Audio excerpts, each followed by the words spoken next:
Hey, this is David Wynn with the Mortgage Edge podcast, brought to you by Click and Close Mortgage.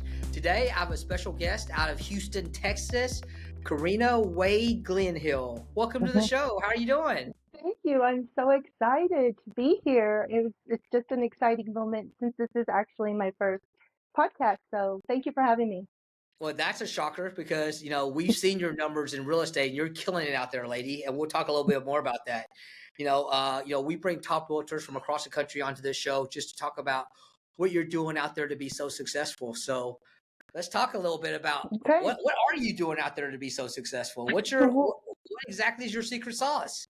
Well, I think the secret sauce is grit, right? It's having the mentality and the attitude of getting it done and doing what needs to be done in order to get the job or get the opportunity, better yet, because you can't get the job and you can't get the client unless you create an opportunity. So that's what I've been doing, trying to find creative ways to reach people, trying to be engaged in my community, trying to, lead by example and reaching out, not just trying to sell, but encourage at the same time, because we all know in real estate, you have to wear several hats.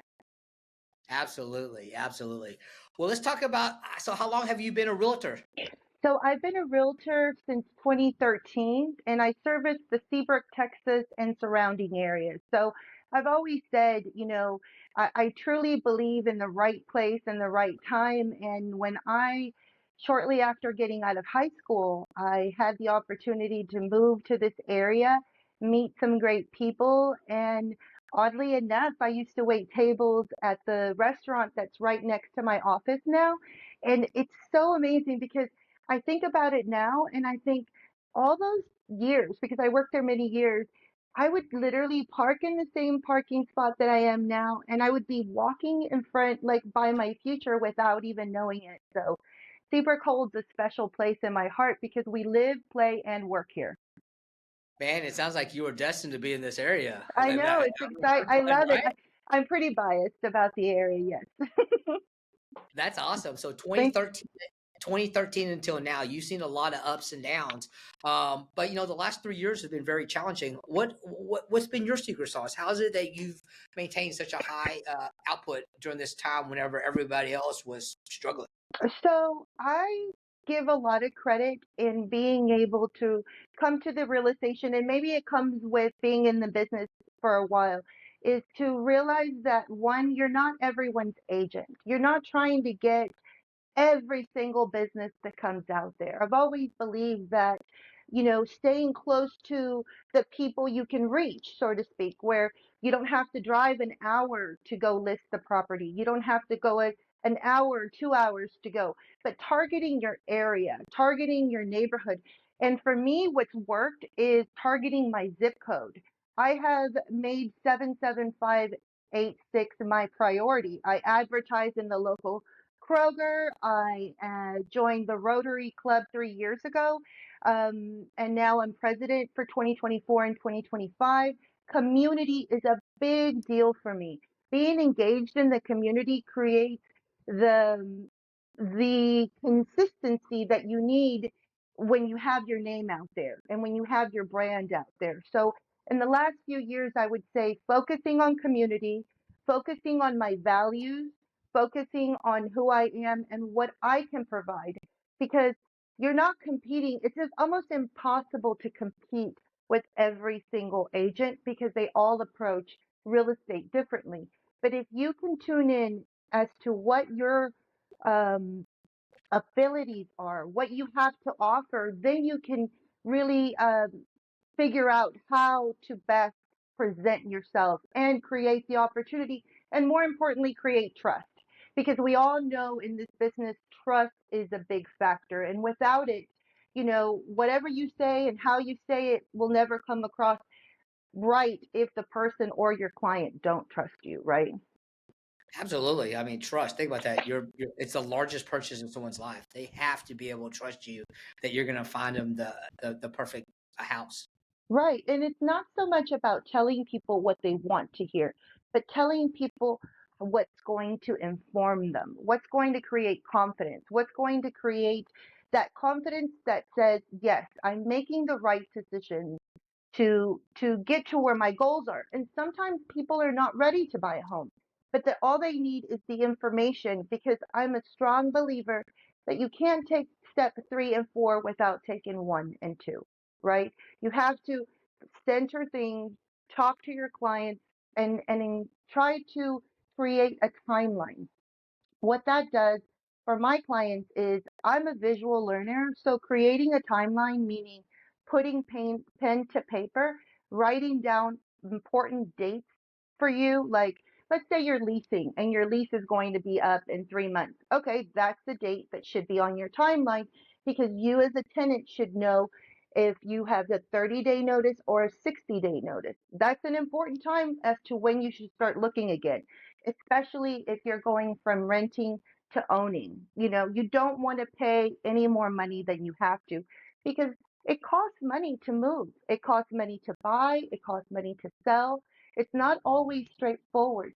Buying a home, selling a home takes takes energy, takes money, takes commitment, takes sacrifice, because sometimes the process is uncomfortable, because you have people looking at your space, looking at your finance, looking at a lot of things, and life is still happening at the same time. So making sure that your clients are informed, and remember, as a real estate agent, they're not just interviewing you, you're interviewing them, because you want to be making sure that this is the right person, not in the sense that you can't work with people, but more importantly, that you become a team, that they know that for the next 3 months while you look or while you sell, you're a team and you rely on each other and you trust each other.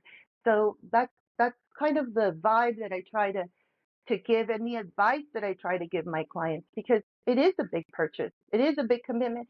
And there's people that have been working and saving for years to be able to get to this point. So you don't want to take it lightly, like, well, this is it, you're going to lose. No. If we're in it to win it. And that's the goal. We're not going to we're going to learn, and we're going to experience, and the best way I can say it is, it's it's almost like you have to look at a lot of like ugly houses to learn what you really want in a house, right? The more you look, the more you see, the more you go, well, maybe I didn't need all that space, or the yard doesn't need to be as big. But give yourself the opportunity and the time to know and learn about yourself in the process, because it's important to trust your instinct as well. So let's talk about the real estate market in your area. How is it? Is it booming? I mean, Houston obviously is a major city in Texas, and your particular area is booming like crazy. What's So the market like out there? So my area is on the outskirts of Houston. As many of you guys know, Houston is huge, right? We have Yes. different pockets. And sometimes when people talk about the market, they want to see it as this big bubble. But really, it's a bunch of little markets within the big bubble, right? Hmm. So while one area might be doing really well, another area might be doing not as well. And also, price point matters. If you are looking at houses in the 230s or less, then you have more competition. As the price gets higher, you have, less competition, but at the same time, the market here has been slow, in the sense that I think before the elections took place, people were wanting to see what was going to happen with the holidays, with a lot of stuff. School, I mean, there's so much happening that I felt that people were sitting on the sideline a little bit, right? Because they were uncertain. But the market here now, it's strong as long as, and it's always strong as long as the house is priced fair. If the buyer feels that the price is fair, then you're always going to have homes that are going to be selling. Are there more homes on the market right now? Yes.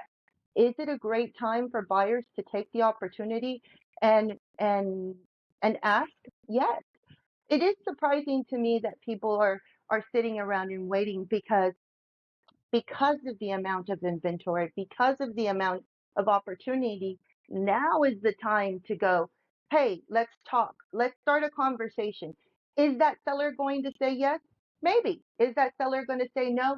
But more than likely, if that home on the market has been sitting longer than that seller is comfortable with, they're going to start a conversation with you. So really, after elections, I mean, immediately after I had people that were starting to reach out and say, hey, this is what I'm thinking. What do you think? And just feel like everybody excelled a little bit. You know what I mean? Like, let's start looking again. Let's start getting the wheel back in motion. So I'm hopeful. I'm hopeful that it'll. Do I expect it to be like 3 or 4 years ago? No, but I'm also realistic. I'm thankful for the opportunities there are out there. Well, I could share some data points with you. So the Bankers Association say that 2025 is supposed to be 25% more uh, more sales than there was in 2024. So we're going to see a 25% increase based on their statistics. The Feds have announced that there's going to be probably 6 rate cuts. We can't depend on that, but again, if there are 6 rate cuts in 2025, that'll put us in a better price point than there was in 2024. But I think the biggest factor is the pinup frustration. Yeah. We've had 2 or 3 years of what I call the slowest real estate market in probably the last 20 years. Well, guess what? You can't. It just can't sustain being that low forever. The reason why is the population in the United States. The population in the United States has incrementally grown over the years, but housing hasn't grown with it. So with that being said, there's an inventory shortage. At the bottom line, even though there's a lot of inventory on the streets right now, more than there's been in the last 2 or 3 years, it's still an inventory shortage. To give you an idea, there's I believe 75 million millennials in Gen Z between the ages of 29 and 35 that are looking to buy a house in the next 2 to 3 years. Think That's about that for a second. incredible. That's 70 incredible. 75 million. Well, you and I both know there's not 75 million houses on the market in the Thank past. you. There's not going to be 75 million houses in the market on the United States in the next probably 5 or 10 years. So where are all these people supposed to, buy their houses? The secondary thing is, I think, all these people with 2 and 3%, it's the built up frustration. Yes, they're staying in their house because of the interest rate. They don't want to give it up. But they know they need to move, they need to upgrade, they need to downgrade. And I think at a certain point, when you live in a house that you don't want to be in, but you're in it just for the interest rate, eventually I think you're going to move. So I think there's a lot of pin up frustration. I think 2025 is going to be a fantastic year. The second part of that, after these data points, is it's just us in the real estate, the professionals. You as a realtor, me as a mortgage lender. Our industry has lost over 50% of the professionals over the past couple of years. So there's just less. There's just less realtors out there. There's less loan officers out there. So if you see an increase in sales, chances are you're going to be a lot busier in 2025 than you were in 2024.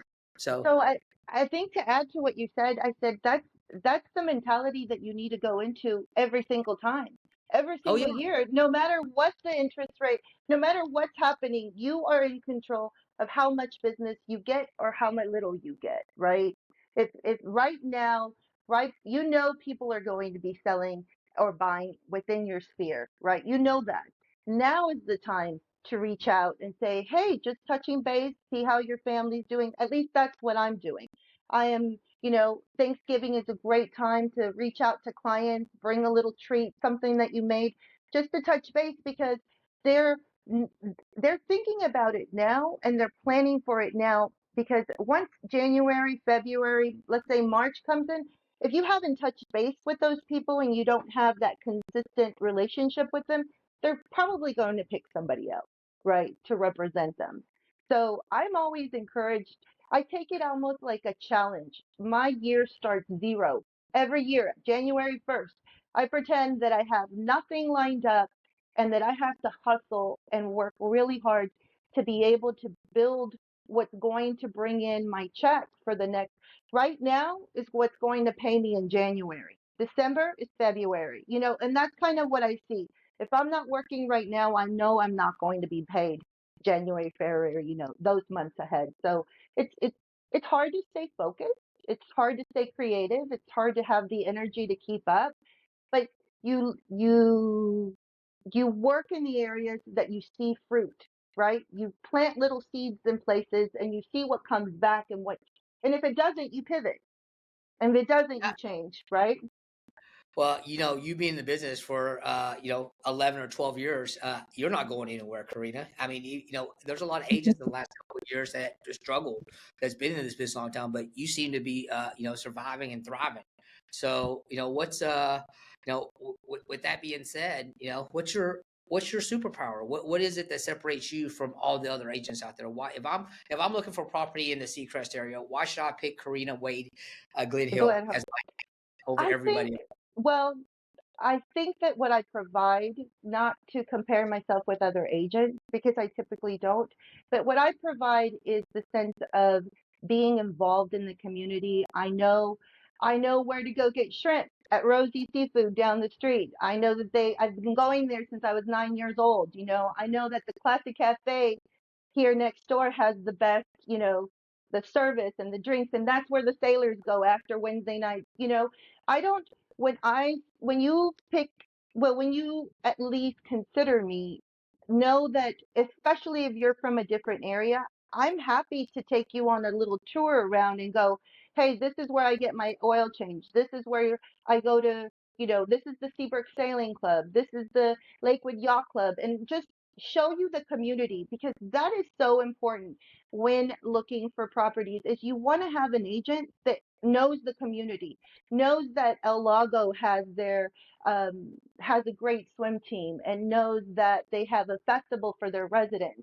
What kind of community are you looking for? And better yet, what kind of lifestyle do you want? Because you're not just buying a house, you're buying part of a lifestyle in a community. And here, what Seabrook offers is so much. We have parks, we have the bay. You can drive 10 minutes down the street to, El Jardín and go for a walk on the beach. Is it Galveston? No, but if you want Galveston, it's 45 minutes away. Or if you want the arts, which is amazing because Houston has a great art district, then you just drive 45 minutes north. You can go south or north because Seabrook, Texas is right down in the south in the middle there, and we have great opportunities. And if you're like to go fishing, this is the spot. Like it has great access and great places to go fishing. That's awesome. Well, I can tell you, your superpower is definitely the lay of the land. I mean, you live there, you work there, you've been there Yeah, most of your life. So I think you have a competitive edge over all the other realtors that maybe market to a bigger area. I think right. that's your sauce, that you focus on your backyard, and you seem to Yeah. have plenty of business there. Yes, and that's important. And there's enough business to go around, right? We have new agents and we have agents with that are seasoned, right? But there's enough work to go around. It doesn't it's easy to get overwhelmed, but again, figure out what you love about the area you live in. Figure out what interests you about and then share it with people, right? Is it something that will definitely bring you a buyer or seller? Maybe or maybe not, but I bet they'll remember you. I bet they'll remember that you helped them. I bet they'll remember that you took the time and showed them around and told them what places you love about. And for me, it's really worked because when I started real estate, I mean, my first deal was a $50,000 condo at Natchez Landing. Actually, it was less. Maybe it was like 30. But I remember calling Mr. Kubley and asking him, hey, I see that your condo is empty. Do you want me to sell it? And he goes, yes. And that's how it just starts. You start talking to people, you create your own opportunities, and it just builds on that.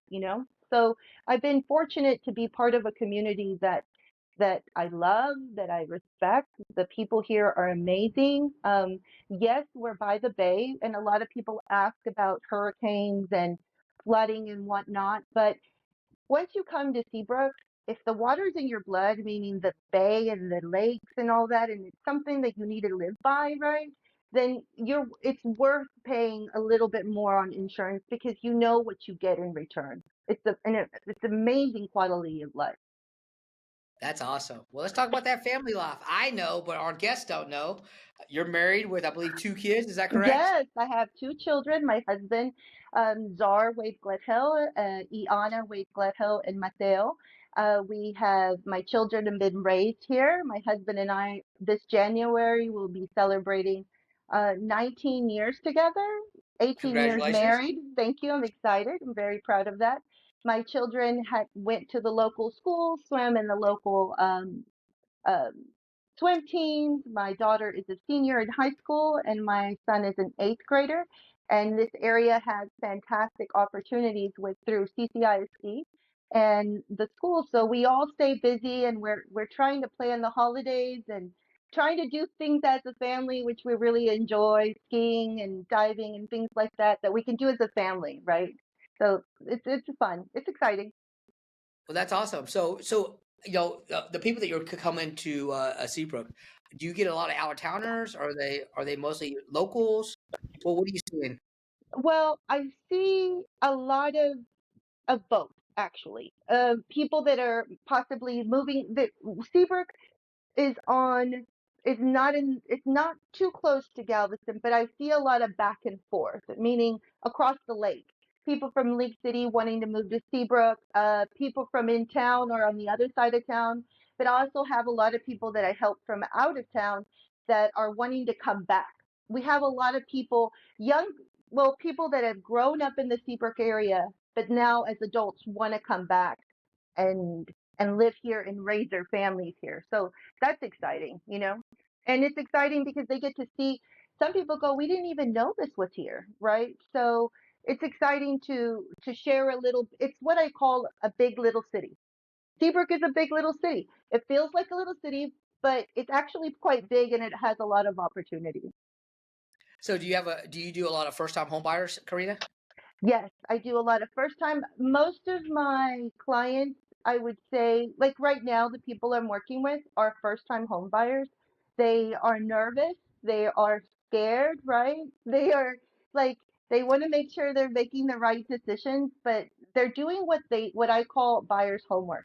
They're talking to their lenders. They're reaching out. They're speaking and trying to educate themselves. So where what I say is where they land is where they're supposed to be rather than hopping around. Yeah, yeah, that's awesome. Especially with first time home buyers, um, they have a lot of questions. I mean, at the end of the day, it's the largest purchase of life. They're nervous, and Right. it takes someone like you to answer those questions. So you have to be patient, informative, and educational.